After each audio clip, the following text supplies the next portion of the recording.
Olá pessoal, tudo bem com vocês? Aqui quem fala é o professor Jason do Story Studio. Sejam muito bem-vindos ao nosso História News diárias do dia de hoje. Hoje é quarta-feira, dia 16 de julho de 2025. Lembrando que amanhã e na sexta-feira não teremos programa e nem mesmo o ao vivo, porque é feriado na cidade de Volta Redonda por causa do aniversário do município, da emancipação, 71 anos aí no dia 17 de julho.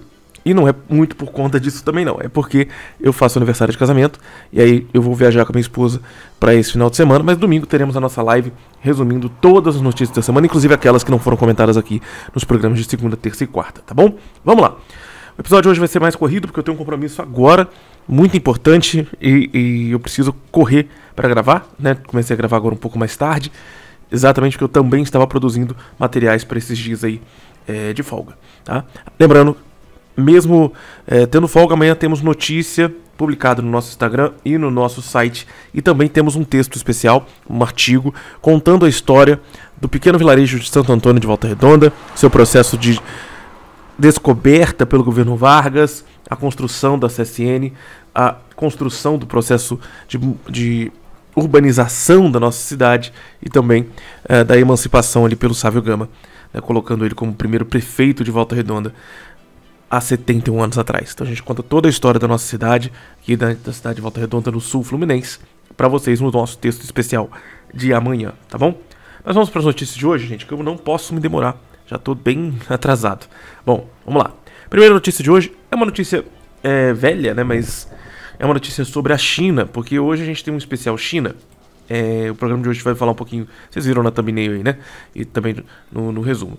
A gente vai falar um pouquinho sobre arqueologia na Europa, um pouquinho sobre as questões da Itália com a imigração e a fuga de cérebros, e também sobre o vestibular chinês, tá? Então a gente tem que prestar bastante atenção, por exemplo, nessa misturinha de história e geografia que é o programa de hoje, né? Até porque a gente vai começar falando sobre China, né? O programa começa falando sobre China, mas não é apenas China o nosso foco, né? A gente vai falar também sobre a Europa, então presta muita atenção no programa de hoje, que ele está bem diversificado, não tem um tópico específico, né? A gente está falando de muitas coisas misturadas ao mesmo tempo. Então vamos lá. Primeira coisa, a notícia que eu publiquei para vocês sobre o Gaokao 2025, que é uma espécie de Enem, tá? Dos chineses. Como que a China consegue aplicar o maior vestibular do mundo? Lembra? É a segunda maior população mundial, mas é o maior vestibular aplicado no planeta Terra. O Gaokao é um exame nacional chinês que define o futuro acadêmico dos estudantes, sendo considerado um dos vestibulares mais rigorosos do planeta, com duração de 2 a 4 dias. Ele determina o acesso a milhares de universidades e das melhores universidades do país, né, e está passando por reformas para reduzir a pressão sobre os alunos, mantendo seu caráter decisivo para o ensino superior da China.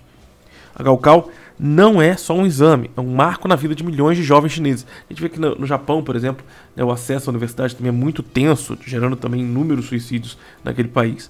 Com a tecnologia de ponta e regras rígidas, o Gaokao define quem entra nas melhores universidades do país. E, óbvio, o que é o Gaokao e qual é a sua importância? É um exame nacional, como o Exame Nacional do Ensino Médio aqui para nós. É um sistema tão rigoroso que algumas provas acontecem em hospitais para os candidatos doentes, com supervisão total. Quem cola ou usa inteligência artificial pode ser banido por até 3 anos e até enfrentar processos criminais se for pego cometendo algum ato ilegal durante a prova. Isso inclui a cola e o uso de IA. O Gaokao ele aconteceu em junho, dia 7, 8 e 9 de junho, foram 3 dias esse ano.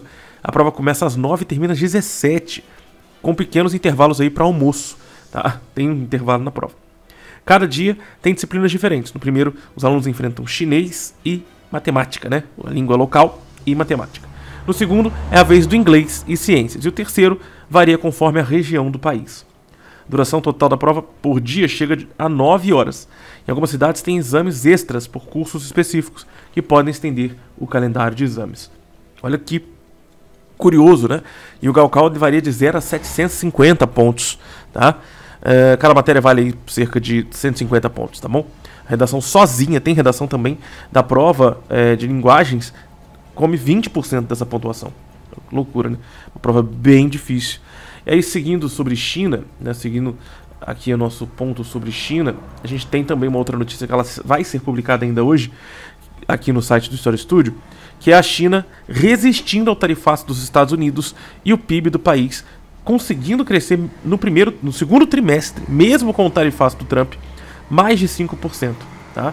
E lembrando que essa notícia ainda vai sair no site para vocês. E todas as notícias comentadas aqui no nosso podcast História News Diárias são notícias buscadas, verificadas, com fontes confiáveis e escritas e publicadas por mim, tá?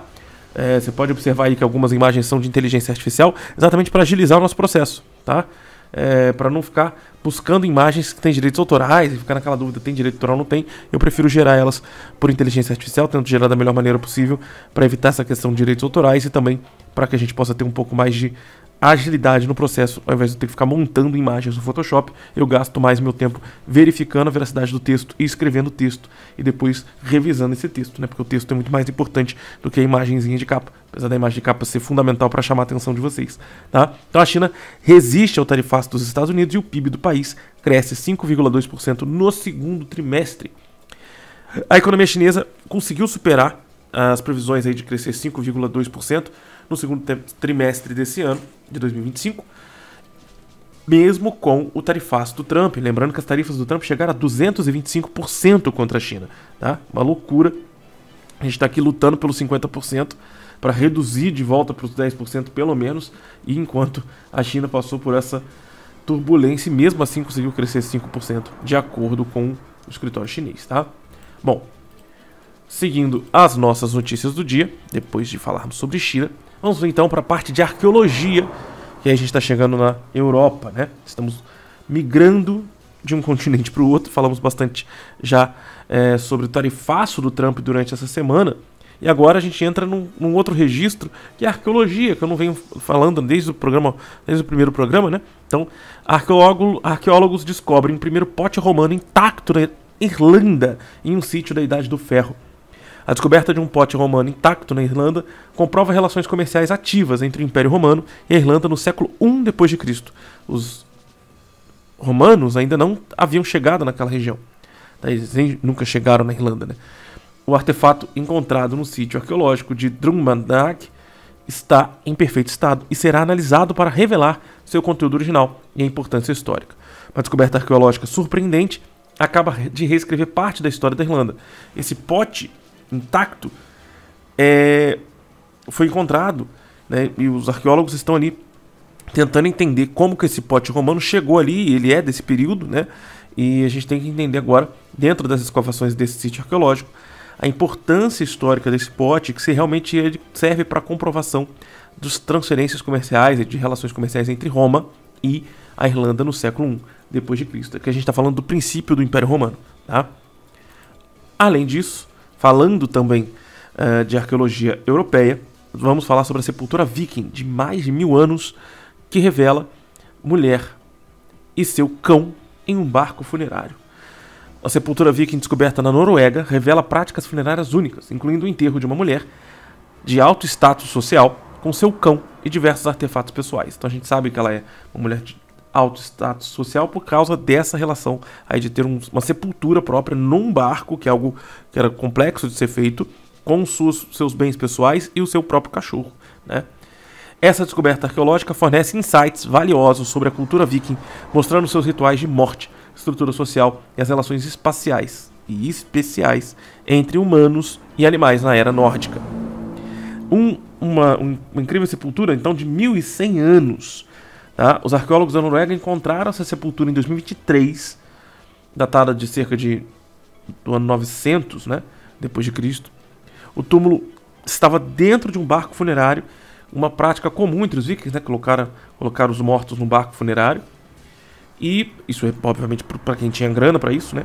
A descoberta foi feita durante obras numa área rural, mostrando que ainda há muito a ser explorado no continente europeu também, tá? E lembrando que os artefatos que estavam com essa mulher eram roupas e também joias, tá? Por isso que a gente sabe que ela é uma pessoa de alta classe social.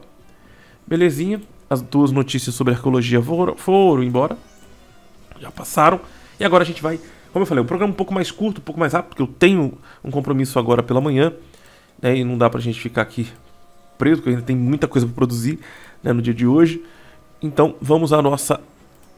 Vou só verificar se é a última notícia mesmo, mas pelo pelo meu cronograma aqui, pelo meu roteiro, é a última notícia, tá? Pode ser que eu coloque uma extra agora? Pode ser. Aí pode ser. Vou colocar mais uma de arqueologia pra vocês.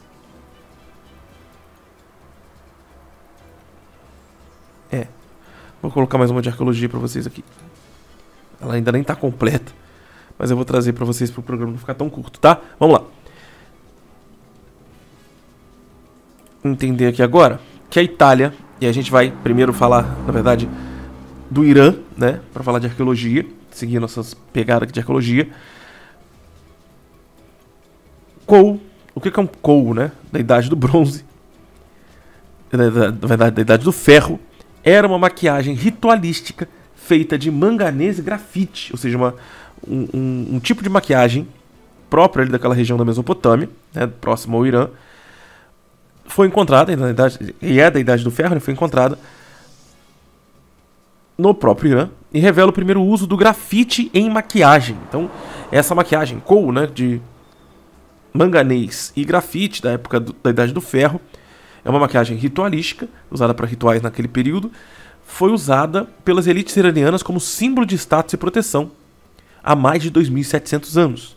Sua composição única diferia das fórmulas egípcias. A fórmula egípcia é feita de chumbo, né? A mesopotâmica é feita com antimônio, revelando importantes diferenças culturais nas práticas da beleza antiga. Essa descoberta no Irã revelou que o Kohl antigo, com uma fórmula surpreendente, utilizava o grafite há mais de 2.500 anos, tá?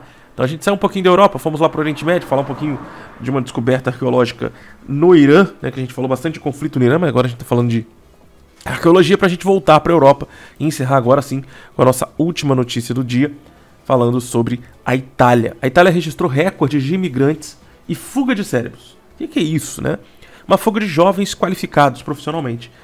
A imigração da Itália é um fenômeno complexo. 25% da população italiana é formada por idosos. E a Itália começou a entrar num processo de decrescimento populacional, ou, né, crescimento negativo. O que significa isso? Que a taxa de fecundidade na Itália está muito reduzida. Os poucos jovens que sobram no país têm pouquíssimos filhos. Os idosos, né, são uma grande preocupação, principalmente para a previdência, né, para as aposentadorias do país. A imigração na Itália é um fenômeno complexo e envolve fuga de cérebros. Porque os jovens que estão ali estudando nas universidades italianas, se capacitando profissionalmente, tecnicamente, ganhando capacidade profissional e experiência profissional, estão saindo da Itália. Por quê? Porque não há um aumento salarial na Itália desde os anos 90. Desde os anos 90, ou seja, 30 anos, né, quase, a gente não tem uma melhora salarial, um aumento salarial na Itália.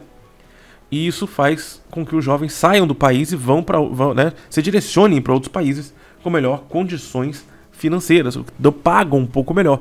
Suíça, Alemanha, França, Inglaterra acabam captando boa parte desse público italiano porque acabam pagando mais para essa mão de obra qualificada, tá? Então a Itália está bem complexa nessa situação. Ela acaba atraindo muita gente, tá? Então ela bate recordes de atração de imigrantes, mas ao mesmo tempo ela está perdendo população própria local, né? Então os imigrantes são essenciais para os setores como agricultura, construção, cuidados com idosos, ajudando a sustentar a economia e o sistema previdenciário italiano diante do envelhecimento da população.